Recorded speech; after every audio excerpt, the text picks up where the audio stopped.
Live vlog. Halo, selamat siang sahabat Sogo. Selamat berakhir pekan. Terima kasih sudah bergabung di IG Live kami untuk Sogo Pakuwon Mall dari Vision Kios. Hari ini kita akan membahas mengenai yang banyak dipertanyakan oleh calon customer kita juga maupun customer kita. Bahan apa sebenarnya yang dibutuhkan oleh permasalah kulit. Jadi misalnya ada orang yang fleknya banyak, seharusnya ini banyak sekali produk di pasaran, saya harus cari yang mengandung bahan apa. Kemudian untuk anti-aging juga, saya kok banyak garis halus pakai apa. Nah, khusus untuk menampung pertanyaan-pertanyaan itu, hari ini kami mengundang skincare expert, yaitu dengan Dr. Danang Wisnu, untuk menjelaskan bahan-bahan apa yang cocok.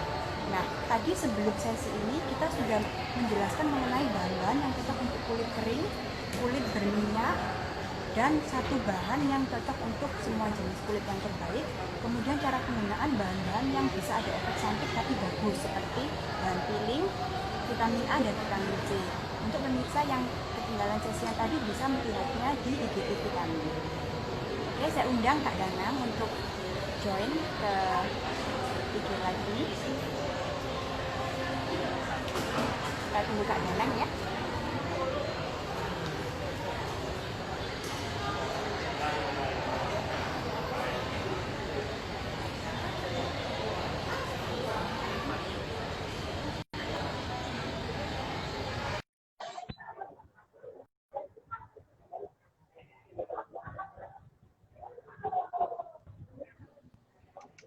Halo Kak Danang.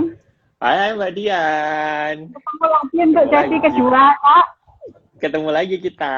Ya, oke. Semoga Gimana masih gimana? fresh ya, Kak ya. Fresh Kali ini banget. kita IG live dengan viewer dari Sogo. Kita Oke. hendak mengupas mengenai yang banyak dipertanyakan oleh calon customer maupun customer untuk permasalahan kulit mereka, bahan yang cocok untuk masalah kulit mereka. Oke. Jadi pertanyaan pertama itu yang sering Oke. ditanyakan, kalau mengalami flek Hmm. ataupun warna kulit yang tidak merata, ataupun secara general ingin lebih cerah Kak, warna kulitnya, Oke. itu bahan apa yang paling cocok untuk dicari? Kalau aku sendiri ya, menurut dari pengalamanku sendiri, yang menurut aku paling kenceng, paling cepat itu adalah arbutin, alpha arbutin. Itu dibandingin sama niacinamide, dibandingin sama vitamin C, menurut aku paling cepat tuh arbutin. Cuman balik lagi ya Mbak ya, seperti itu sebenarnya tergantung dari formulasi setiap produknya kan. Karena kita tidak bisa ngejudge hanya dari, oh ini mengandung ini, maka bakalan kayak gini gitu kan, nggak juga. Tetap formula secara keseluruhan itu sangat-sangat berpengaruh. Kemudian yang kedua menurut aku adalah vitamin C.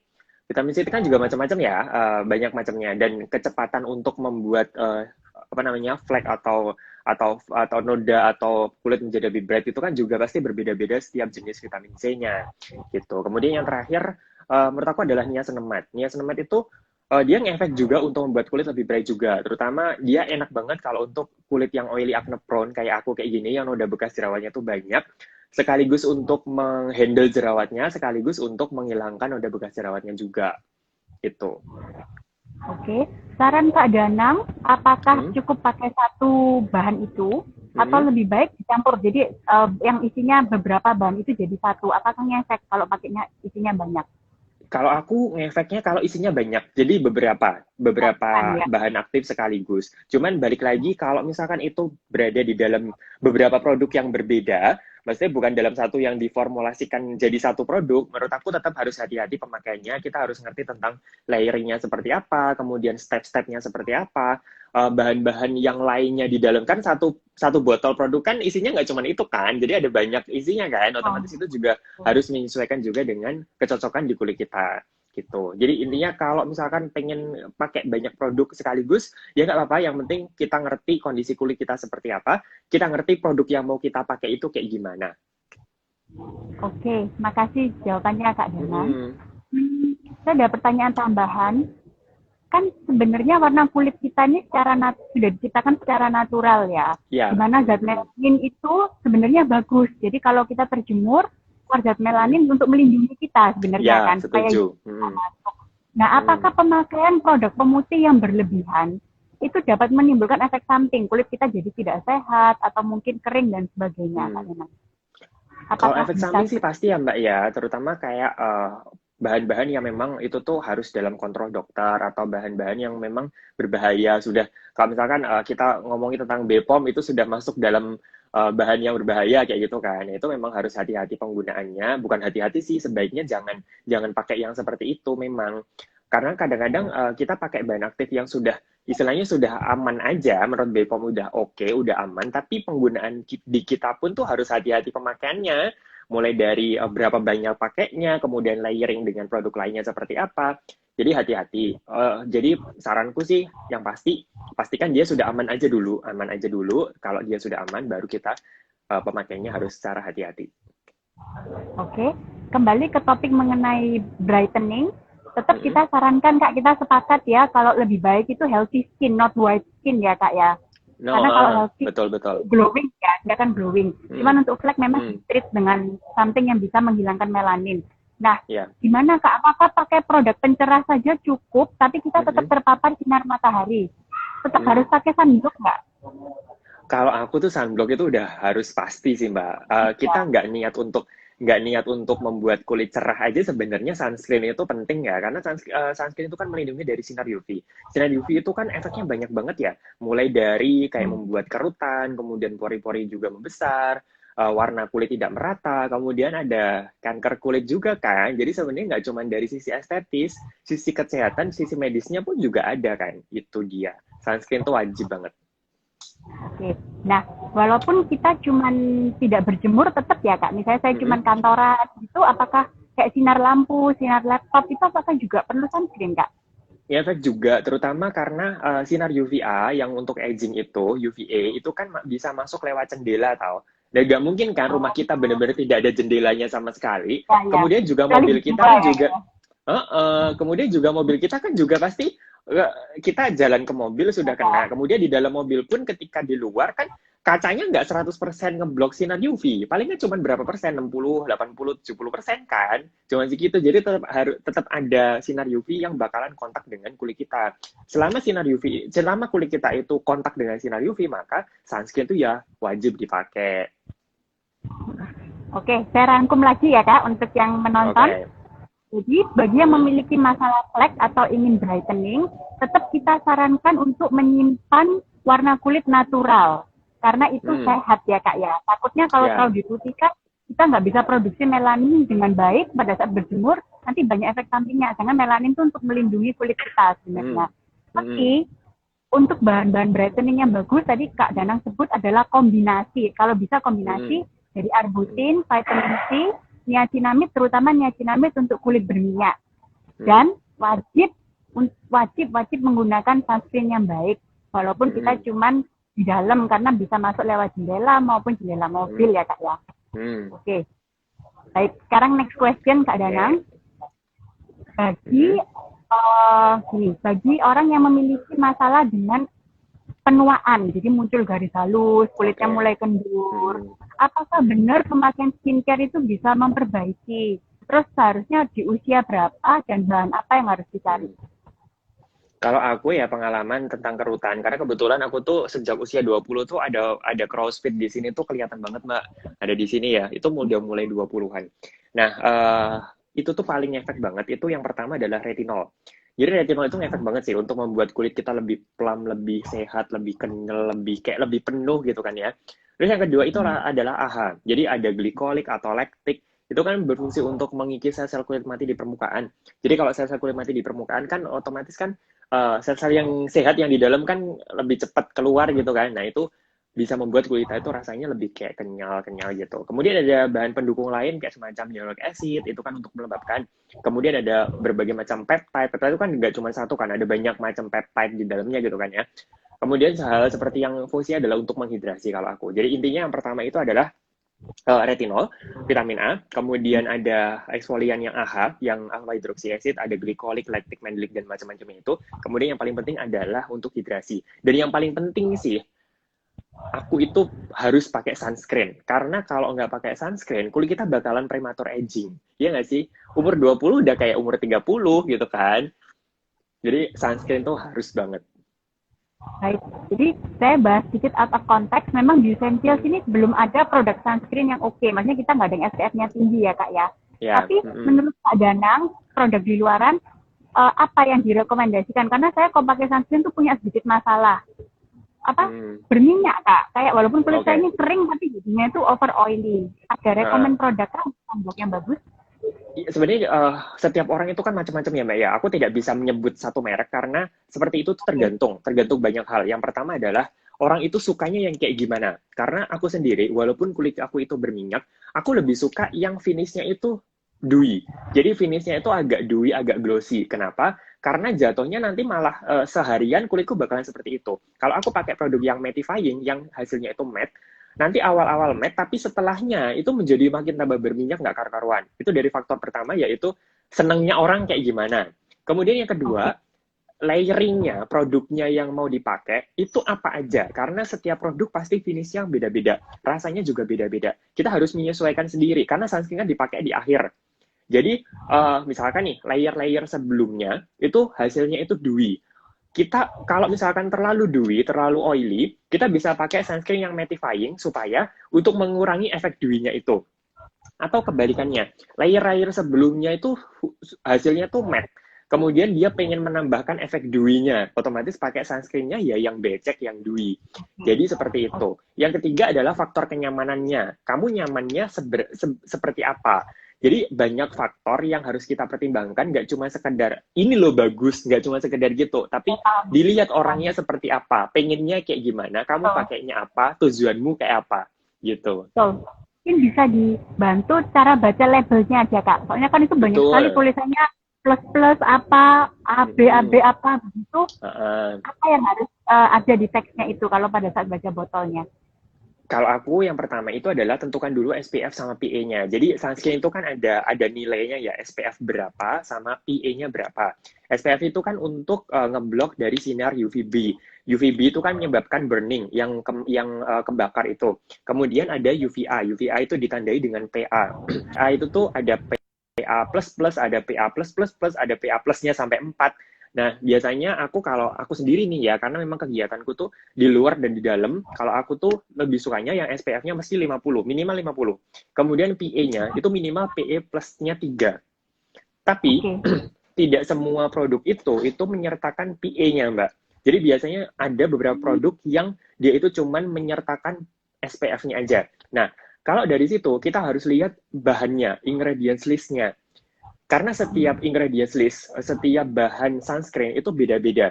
Jadi, ada yang dia itu ngeblok UVA plus UVB, ada yang ngeblok UVB aja, ada yang ngeblok UVA aja. Selama memang dalam ingredients list itu tuh bisa untuk ngeblok sinar UVA, maka dia sebenarnya punya PA++. Plusnya berapa? Nggak tahu. Gitu. Oke. Bahan, sorry Kak, lebih detail nggak apa-apa ya Kak ya, saya tanya. Nggak apa-apa, nggak masalah. Ayo. Ya takutnya Kak Danang terganggu. Saya terlalu detail. Kalau yang untuk UVA itu bahan apa contohnya Kak? Kalau UVB itu contohnya bahan harus dicari. Gini, sebenarnya kalau lebih gampang lagi itu ada tulisannya broad spectrum. Broad spectrum itu yang paling gampang itu adalah physical sunscreen. Physical sunscreen itu bisa titanium dioxide sama satu lagi itu kalsium aku lupa, titanium dioxide sama satu lagi zinc oxide. Nah, itu jelas pasti dia itu ngeblok sinar UVA dan UVB. Selama ada itu sebenarnya aman-aman aja sih menurut aku. Oke, jadi better cari physical sunscreen ya kayak titanium sama zinc oxide. Kalau aku sih physical. Kombinasi dari itu. Oke, baik. Oke, sekarang saya ke next question dulu. Terakhir. Untuk pemilik kulit yang sensitif Kak, yang mudah merah, ini kan ribet, dia kepingin anti-aging. Tapi kalau pakai bahan yang Kakak sebut tadi, AHA, retinol, dia langsung merah. Atau dia bekas pakai produk yang berbahaya, jadi kulitnya udah rusak. Itu gimana cara nyembuhkannya? Pakai bahan apa Kak Danang? Kalau aku sih pakai bahan-bahan yang fungsinya adalah untuk calming, Mbak. Jadi kayak Centella asiatica, atau kayak aloe vera, atau moringa, kayak gitu-gitu kan punya efek untuk calming ya. Dan sekarang kan banyak skincare yang mengandung seperti itu. Menurut aku saranku untuk awal-awal kita bisa pakai yang seperti itu. Atau memang kayak, memang produknya itu memang diklaim untuk kulit yang sensitif dulu. Banyak kok sekarang itu gampang sih, misalnya kita buka Google aja, kamu search aja, skincare for sensitive skin, pasti itu muncul ratusan kan. Jadi sebenarnya kayak gitu aja, kita tinggal cek, dan sekarang di dunia ini tuh banyak reviewer skincare kan. Kita tinggal cek aja, googling aja sebenarnya bakalan keluar semuanya sih. Yang punya adalah intinya kalau lagi sensitif memang ditujukan dulu aja skincare-nya untuk sensitif. Biasanya mengandung kayak centella atau kemudian moringa atau kemudian kayak semacam aloe vera kayak gitu. Oke.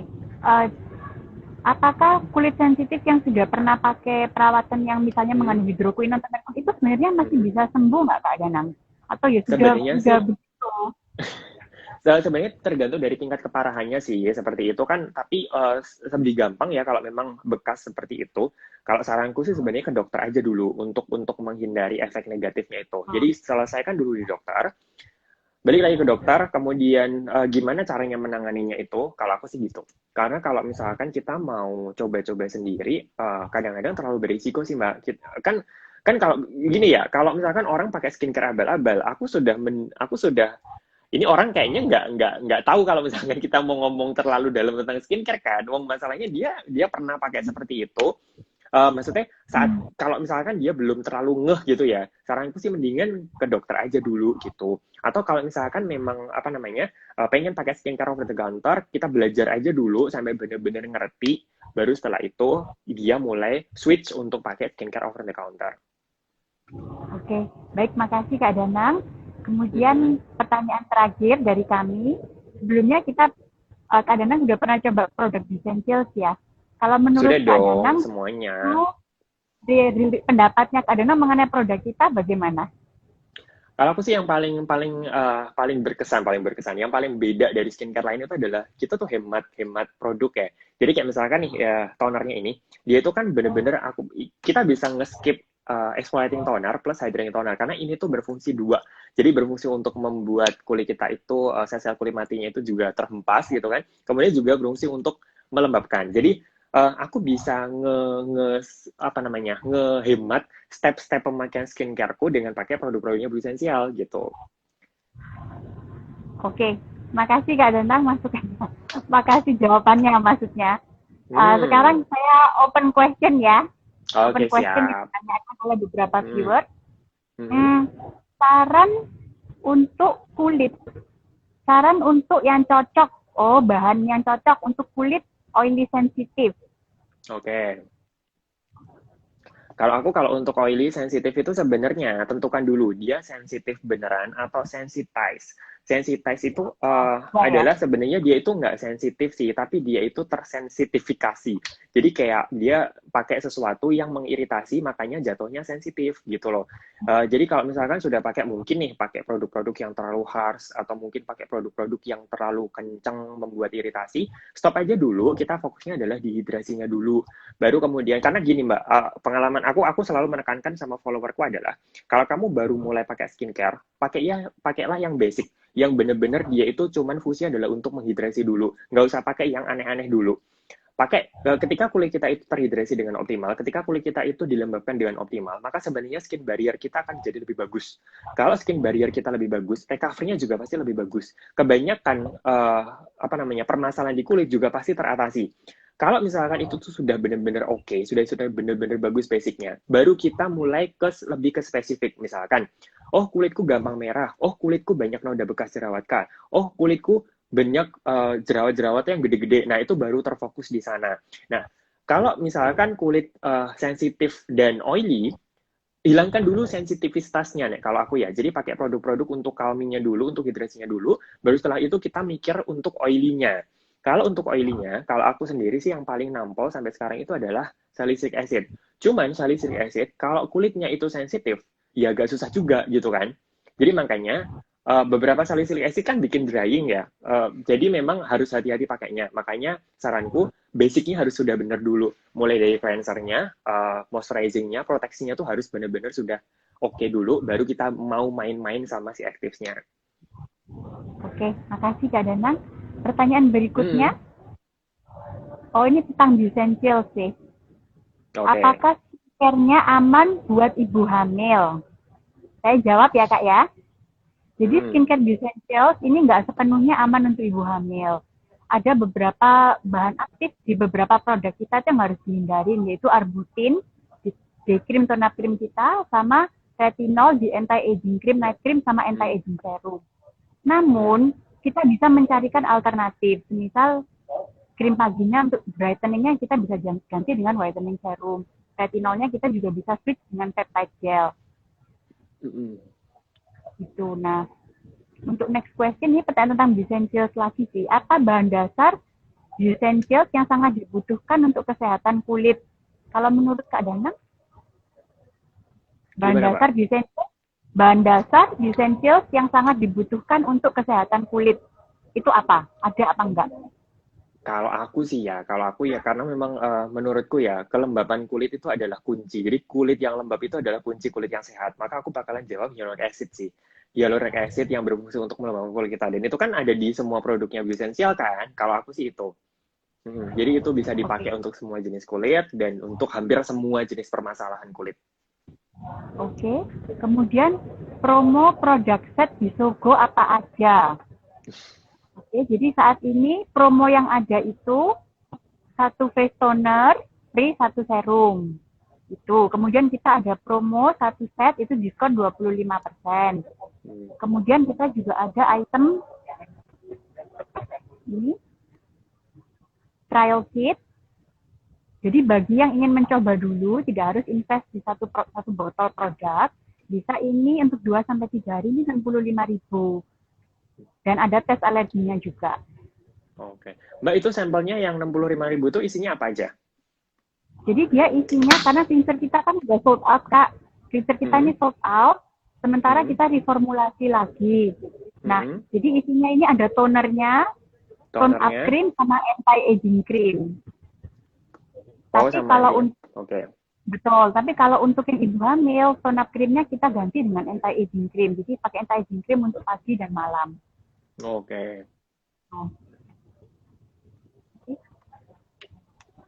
Random question ya, mungkin. Oke. Apa nih Mbak? Apa yang mau kita bahas? Tadi ada yang tanya nih, saya juga penasaran. Soalnya kan kita mau develop produk untuk men. Jadi ada yang tanya, apakah skincare, apakah kulit pria dan wanita itu beda? Memang butuh seri yang beda, tak? Gitu, Kak Danang gimana menurut Kak Danang? Kalau pengalamanku sendiri, apakah sama atau berbeda? Sebenarnya dilihat aja sebenarnya udah beda kan. Kulit cowok sama kulit cewek itu jelas pasti secara fisik udah beda. Dirasain aja udah beda. Tapi apakah skincare-nya itu harus dibedakan? Aku sendiri selama ini dengan skincare-ku sebanyak ini di belakangku, sebenarnya nggak ada sih yang perlu dibedakan antara cewek dan cowok. Sebenarnya formulasinya sama aja. Bahan-bahan yang dibutuhkan juga pasti sama aja. Palingan kalau menurut aku, yang pembedanya itu adalah di teksturnya, Mbak. Karena kalau cowok kadang-kadang nggak suka kan tekstur yang terlalu rich, yang terlalu heavy, yang terlalu greasy gitu kan. Dia sukanya itu kan yang lebih light, yang lebih enteng, kayak nggak berasa pakai apa-apa. Palingan yang perlu di-developing kalau untuk men menurut aku sih secara tekstur aja. Tapi kalau secara actives-nya, sama aja sih, sama-sama butuh vitamin C, sama-sama butuh retinoid, sama-sama butuh exfoliator, sama aja. Oke, jadi benarnya yang dibutuhkan sama, tapi karena cowok itu tidak suka klik-klik, tidak suka lengket. Betul, lengket. Ya, Kak, ya? Betul. Terus juga kalau sunscreen, pakai sunscreen kan nggak boleh sampai kayak pakai bedak yang itu loh Mbak, yang putih-putih, white cast gitu kan udah anti banget. Gitu, ya. Kalau cewek mungkin kan bisa ditutupi pakai makeup ya. Kalau cowok kan nggak ada makeupnya, jadi susah juga pakai yang kayak gitu. Oke, baik Kak Danang. Ini ada lagi yang bertanya nih. Kita, sorry ya Kak, sebentar. Tim kita sampai jam berapa?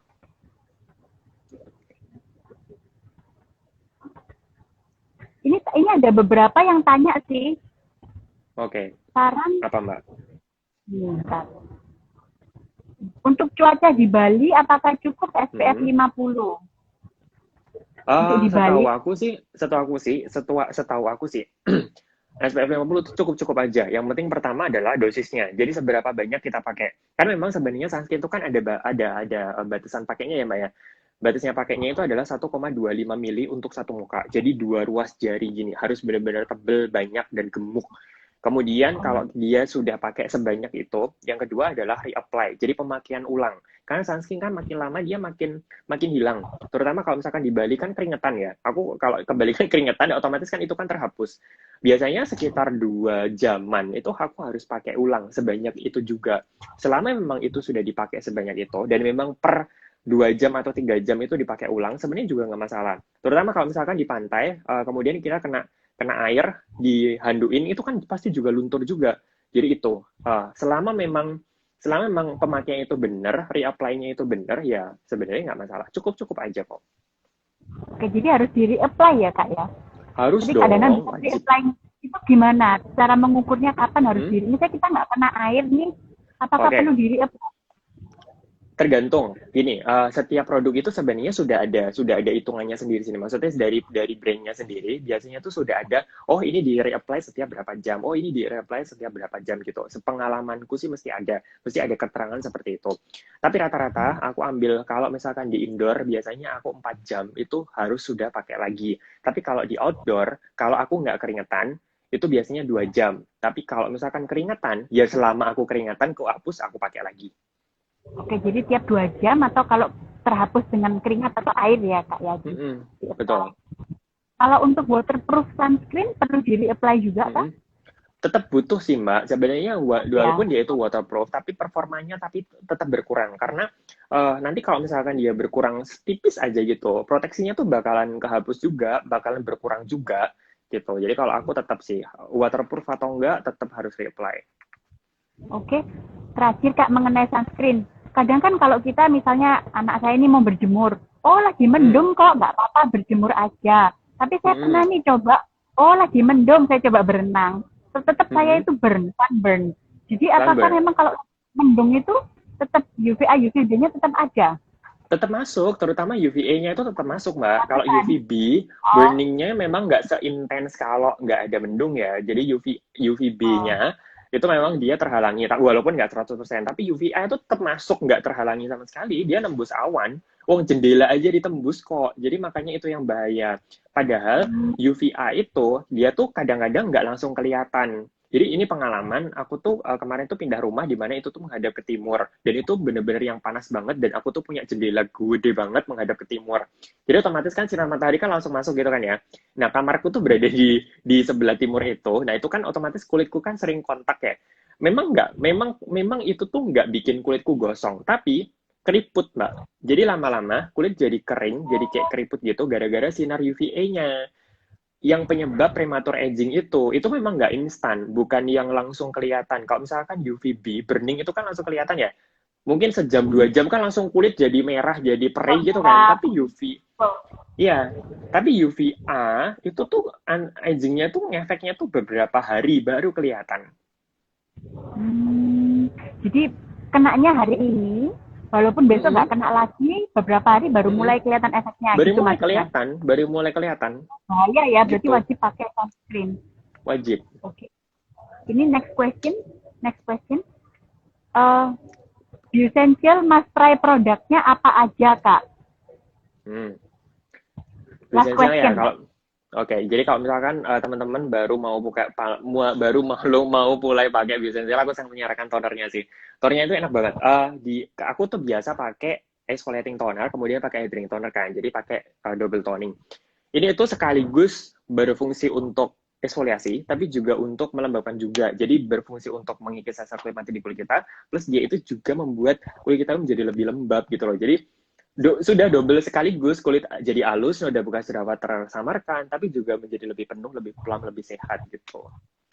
Itu sih. Nomor 2 sih, aku suka banget sama cleanser-nya. Cleanser-nya itu juga enak banget sih. Kalau misalkan kulit aku kan oily ya, tapi dia itu tidak membuat kulitku jadi makin kering. Itu yang aku suka. Kemudian juga aku suka aromanya, aku suka packagingnya. Semuanya sih. Kemudian ada vitamin C-nya. Vitamin C-nya aku suka banget. Vitamin C-nya itu. Ya, vitamin C-nya itu kan, walaupun dia itu gentle ya Mbak ya. Formulasimu kan gentle kan, bukan yang tingling, bukan yang membuat kulit menjadi kemerahan, burning gitu, enggak kan. Tapi bright-nya tuh dapat banget sih itu. Enak. Di blend-nya tuh juga enak. Oke, makasih Kak Danang. Itu our last question untuk Kak Danang. Terima kasih. Sama-sama Mbak. Terima kasih untuk waktunya. Jangan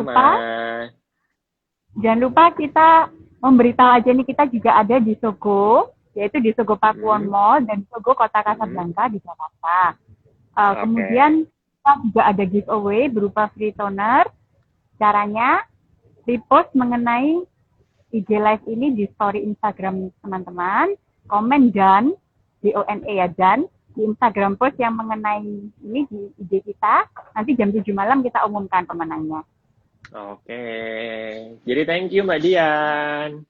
Mbak Danang. Bye-bye. Okay. Bye.